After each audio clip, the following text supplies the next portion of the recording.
ഇന്ത്യയുടെ ഭാഗത്ത് നിന്ന് ഇപ്പോ സ്ഥിരീകരണം ഉണ്ടായിരിക്കുകയാണ്. ഇന്ത്യയുടെ ഡ്രോണുകൾ പാകിസ്ഥാനിലേക്ക് പോയത് അവർക്കിട്ട് നല്ല പണിയാൻ തന്നെയാണെന്ന് വ്യക്തമായിരിക്കുന്നു. പാകിസ്ഥാനിലെ ലാഹോറില് തുടർച്ചയായ സ്ഫോടനങ്ങൾ നടന്നു എന്നാണ് ഇപ്പോൾ മാധ്യമങ്ങൾ റിപ്പോർട്ട് ചെയ്യുന്നത്. ഇന്ത്യയും അത് സ്ഥിരീകരിച്ചിരിക്കുകയാണ്. വാഗ അതിർത്തിക്ക് വളരെ അടുത്ത് കിടക്കുന്ന ലാഹോർ നഗരത്തില് വാൾട്ടൺ എയർബേസിനോട് ചേർന്നുകൊണ്ടാണ് ആ ഒരു പ്രദേശത്താണ് വലിയ സ്ഫോടനങ്ങൾ 4-5 തവണ സ്ഫോടനങ്ങൾ ഉണ്ടായത്. ഇന്ത്യയുടെ ഡ്രോൺ ആക്രമണങ്ങളാണ് നടന്നത് എന്നിപ്പോൾ ഏറെക്കുറെ സ്ഥിരീകരിച്ചിട്ടുണ്ട്. വലിയ സ്ഫോടന ശബ്ദങ്ങൾ കേട്ടതോടെ സൈറണുകൾ മുഴങ്ങുന്നു, ആളുകൾ കൂട്ടത്തോടെ ഇറങ്ങി ഓടി എന്നൊക്കെയുള്ള റിപ്പോർട്ടുകൾ റോയിട്ടേഴ്സ് ഉൾപ്പെടെയുള്ള മാധ്യമങ്ങൾ പങ്കുവച്ചിട്ടുണ്ട്. വാൾട്ടൺ വിമാനത്താവളത്തിന് സമീപത്തുള്ള ലാഹോറിലെ ഗോപാൽ നഗർ, നസീറാബാദ് പ്രദേശങ്ങളിലാണ് സ്ഫോടന ശബ്ദം കേട്ടതായിട്ട് ഇപ്പോൾ റിപ്പോർട്ട് ചെയ്യപ്പെട്ടിരിക്കുന്നത്. ആളുകൾ പരിഭ്രാന്തിയിലാണെന്നും പാകിസ്ഥാന്റെ എയർ ഡിഫൻസ് കമാൻഡ് ഉൾപ്പെടെയുള്ള നിരവധി പ്രദേശങ്ങൾ ഈ ആക്രമണത്തിൽ തകർത്തു എന്നുമാണ് ഇപ്പോൾ പുറത്തുവരുന്ന റിപ്പോർട്ട്. ഈ പാകിസ്ഥാൻ സ്ഥാപിച്ചിരുന്ന റഡാർ സംവിധാനങ്ങൾ ഇന്ത്യ തകർക്കുകയുണ്ടായി. എയർ ഡിഫൻസ് സിസ്റ്റംസും ഇന്ത്യ തകർത്തു കളഞ്ഞുവെന്ന് ഇപ്പോൾ ദേശീയ അന്താരാഷ്ട്ര മാധ്യമങ്ങൾ റിപ്പോർട്ട് ചെയ്യുന്നുണ്ട്.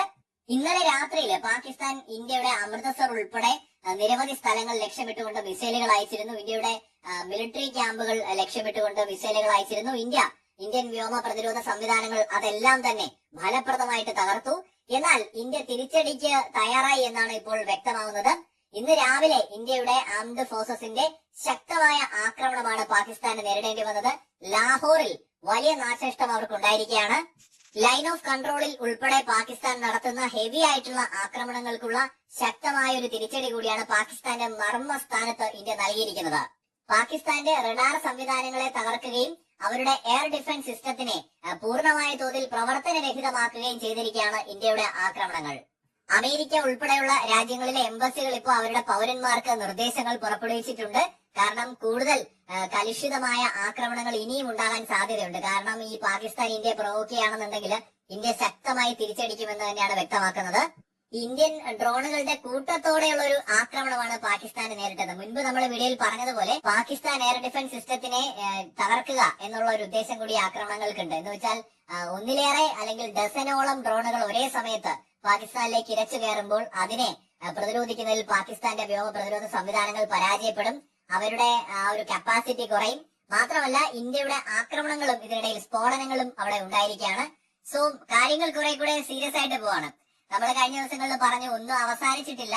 കാരണം പാകിസ്ഥാന്റെ ഒരു ശൈലി നമുക്കറിയാം. നമ്മൾ ആക്രമിക്കുമ്പോൾ അവര് തിരിച്ചടിക്കാൻ തയ്യാറാവും.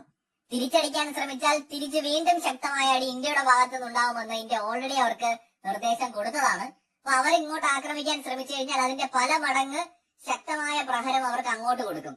നമ്മുടെ തിരിച്ചടികളെല്ലാം തന്നെ അവരുടെ വളരെ പ്രധാനപ്പെട്ട ലൊക്കേഷൻസിലാണ് എന്നുള്ളത് എടുത്തു പറയണം.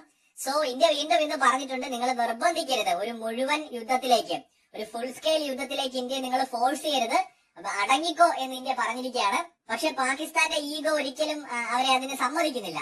ഇന്ത്യയെക്കാൾ മുകളിലാണ് അവരെന്നാണ് അവർ ധരിച്ചു വയ്ക്കുന്നത്. അങ്ങനെയാണെന്ന് കാണിക്കാൻ വേണ്ടിയിട്ട് അവർ പലതരത്തിലുള്ള ശ്രമങ്ങൾ നടത്തും. അപ്പോ അങ്ങനെയല്ല, നിങ്ങൾ ഇന്ത്യയുടെ മുകളിൽ എത്തുകയില്ല എന്ന് അവരെ ബോധ്യപ്പെടുത്താൻ ഇന്ത്യയും തയ്യാറാകേണ്ടി വരും. കാരണം പാകിസ്ഥാനെ പോലത്തെ ഒരു രാജ്യത്തിനെ ഒതുക്കാൻ നമ്മൾ ഏറ്റവും പ്രധാനമായിട്ടും ശ്രമിക്കേണ്ടത് അവരുടെ മുകളിലാണ് നമ്മളെന്ന് അവരെ ബോധ്യപ്പെടുത്തിക്കൊണ്ട് തന്നെയാണ്. നമ്മളാണ് ഡോമിനേറ്റ് ചെയ്യുന്നത്. ഇന്ത്യൻ സബ് കോണ്ടിനെന്റിൽ നമ്മളെ വെല്ലുവിളിക്കാൻ അവരായിട്ടില്ല എന്ന് വീണ്ടും അവരെ നമ്മൾ ഓർമ്മിപ്പിച്ചുകൊണ്ടേയിരിക്കണം. ആ ഓർമ്മപ്പെടുത്തൽ കൊണ്ട് മാത്രമേ അവർ ഒതുങ്ങുകയുള്ളൂ. ഇന്ത്യയെ ചൊറിയാൻ പോയാൽ പണി കിട്ടുമെന്ന് അവർക്ക് മനസ്സിലാവണം. അത് നമ്മുടെ മാത്രമല്ല, അവരുടെ നിലനിൽപ്പിന് ആവശ്യമാണ്. കാരണം ഇന്ത്യ അവർ ചൊറിയാൻ വന്നു കഴിഞ്ഞാൽ അവിടെയുള്ള ജനങ്ങളുടെയും കൂടെ ജീവൻ തന്നെയാണ് ആപത്തിലാവാൻ പോകുന്നത് ഇന്ത്യയുടെ തിരിച്ചടിയിൽ.